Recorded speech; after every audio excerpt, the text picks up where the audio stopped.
Back to back ২৪ বার হামলা করার পরেও ভারতের হাত থেকে রেহাই পেল না এবং এখন তো সোজা আমেরিকাতে ঢুকে তাণ্ডব চালাচ্ছে ভারত। কিছুদিন আগে আপনাদের হয়তো মনে আছে, পাঞ্জাবের একটা হিন্দু মন্দিরের ওপর টেরর অ্যাটাক করা হয়, যাকে নিয়ে হিন্দু সংগঠনগুলো মারাত্মক চটেছিল যে ভারতের ভেতরে ঢুকে এইভাবে অ্যাটাক হচ্ছে আর ভারত কিছুই করছে না। এর ঠিক পরেই পাঞ্জাবে বিজেপি লিডারদের ওপরেও টেরর অ্যাটাক হয়, যেখানে ওদের মূল টার্গেট বিজেপির টপ লিডারশিপকে শেষ করে দেয়। এমনকি গোটা পাঞ্জাব জুড়ে ভারতের একাধিক পুলিশ স্টেশন, মন্দির এগুলোর ওপরে লাগাতার গ্রানাইট হামলা করানো হয়েছিল পাকিস্তান সমর্থিত আতঙ্কবাদীদের তরফ থেকে, যাকে ওখানকার যে লোকাল পাঞ্জাব সরকার তাদেরও কিছুটা সাপোর্ট তো রয়েছে। এমনকি লাস্ট 6 মাসেরই রিপোর্ট দেখেন, এই 6 মাসেই 14টা অ্যাটাক হয়েছে ভারতের ওপর এবং এই সমস্ত অ্যাটাকের মাস্টারমাইন্ড কে ছিল? খালিস্তানি আতঙ্কবাদী হরপ্রীত সিং ওরফে হ্যাপি।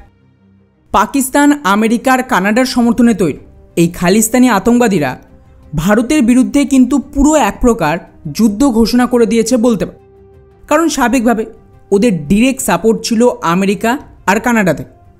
কিন্তু ফাইনালি আমেরিকা এখন ভারতের সামনে ঝুঁকতে বাধ্য হয়েছে এবং এই সব ভারত বিরোধী আতঙ্কবাদীদের আমেরিকাতে গিয়ে ঠোকার কাজ শুরু হয়ে গেছে। এই খবরটা দেখুন, এটা আমেরিকার এজেন্সি এফবিআইয়ের অফিসিয়াল টুইট, যেখানে ওরা গত 6 মাসে ভারতের ওপর হওয়া এই সমস্ত হামলার যে মাস্টারমাইন্ড মানে এই হ্যাপিকে একটা স্পেশাল অপারেশনে গ্রেপ্তার করেছে, তাও আবার ভারতের সাথে কোলাবোরেশন করে, যেটা ভারতের জন্য বিরাট বড় সফলতা বলতে পারে। কেননা আমেরিকায় বাইডেন সরকারের আমলে ওরা তো এদেরকে খোলা সাপোর্ট দিচ্ছিল এবং আমেরিকার ইন্টেলিজেন্স এজেন্সির মদতেই গোটা পাঞ্জাব জুড়ে এই খালিস্তানিরা অ্যাটাক করে। কিন্তু এখন ডোনাল্ড ট্রাম্প ক্ষমতায় আসার পর পুরো খেলা ঘুরিয়ে দিয়েছে, যাকে নিয়ে খেয়াল করেন নিউ ইয়র্ক টাইমস থেকে শুরু করে ভারত বিরোধী বিবিসি প্রত্যেকেই নাকে কান্না শুরু হয়ে গেছে যে কীভাবে এই আতঙ্কবাদীদের এখন ধরপাকড়াও চলছে আমেরিকাতে। আর শুধু যে আমেরিকাতে এদের বিরুদ্ধে অ্যাকশান হচ্ছে তাই নয়, বরং ভারতও আমেরিকার সাথে যৌথভাবে নিজের দেশে অপারেশন চালাচ্ছে। উদাহরণ হিসেবে যে সময় আমেরিকার এই এফবিআই এই আতঙ্কবাদীকে ধরার জন্য নিজেদের অপারেশন শুরু করে ভারতের মদতে, এক্স্যাক্টলি সেম টাইমে এদিকে পাঞ্জাবেও ভারতীয় এজেন্সির অপারেশন শুরু হয়, যার আন্ডারে খালিস্তানি আতঙ্কবাদীদের মেন লিডার পান্নুর 2 শাগরেদকে পাঞ্জাব থেকে গ্রেপ্তার করে ভারত। আর খুবই প্ল্যানিংয়ের সাথে এখন ট্রাম্প আর মোদি সরকার খালিস্তানি আতঙ্কবাদীদের ব্যান্ড বাজাচ্ছে। যেমন এই রিপোর্টটা দেখুন, এটা গত ফেব্রুয়ারি মাসে, যেখানে ডোনাল্ড ট্রাম্প অফিশিয়ালি বলে দিয়েছিল আমরা সমস্ত ভারত বিরোধী ইসলামিক আতঙ্কবাদী আর খালিস্তানি আতঙ্কবাদীদের ওপর খুব তাড়াতাড়ি অ্যাকশন শুরু করব। এবং এরপর প্রধানমন্ত্রী মোদি আর ডোনাল্ড ট্রাম্পের মিটিংয়ে 2 দেশের মধ্যে একটা চুক্তি হয়। এখানে ভারত আর আমেরিকা ঠিক করে যে 2 দেশ মিলিতভাবে অর্গানাইজ ক্রাইম মানে ইসলামিক জিহাদি আর খালিস্তানিদের যে পুরো নেটওয়ার্ক রয়েছে, এরা কি করে মহিলাদের পাচার থেকে শুরু করে সমস্ত হিউম্যান ট্রাফিকিং, ড্রাগস পাচার, কিলিং, কিডন্যাপিং এই সব কিছু অপারেট করে, তাও আবার গ্লোবালি।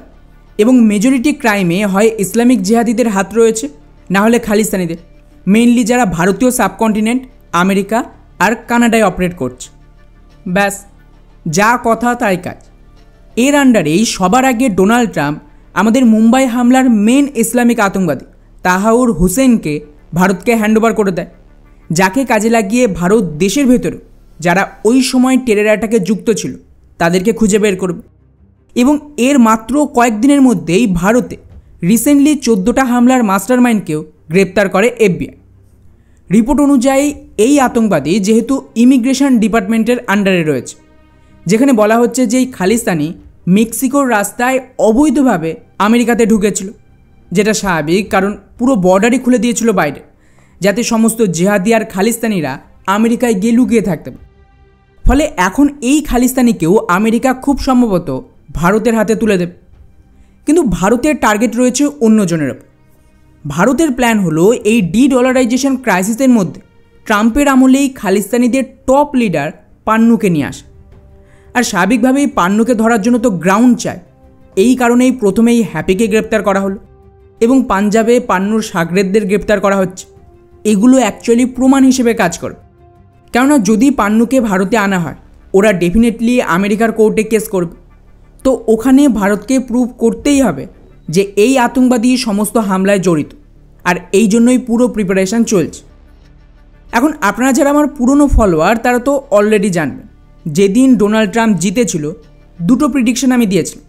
একটা হলো ডলারাইজেশন এবং আমেরিকার ইকোনমির পতন, যাতে ট্রেড ওয়ার হবে, আর দ্বিতীয়ত পুরো ইসলামিক আতঙ্কবাদী আর খালিস্তানিদের শেষ করা হবে। তো খেয়াল করেন, দুটো কাজ কিন্তু এই সময় প্যারালাল চলছে।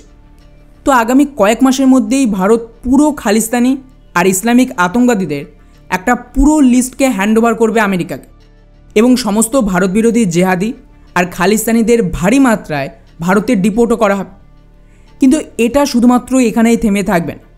এই মুহূর্তে যদি আমেরিকাতে দেখেন তাহলে সমস্ত খালিস্তানিরা আতঙ্কে দিন কাটাচ্ছে।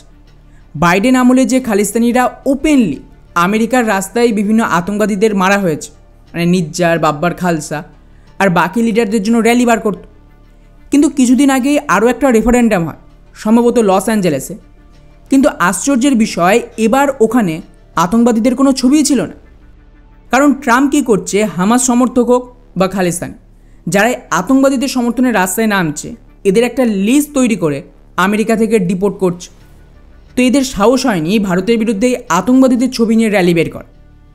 আর শুধু তাই নয়, 8-6টা মাস অপেক্ষা করেন, যেদিন স্টক মার্কেটে অ্যাকচুয়ালি হিট হবে।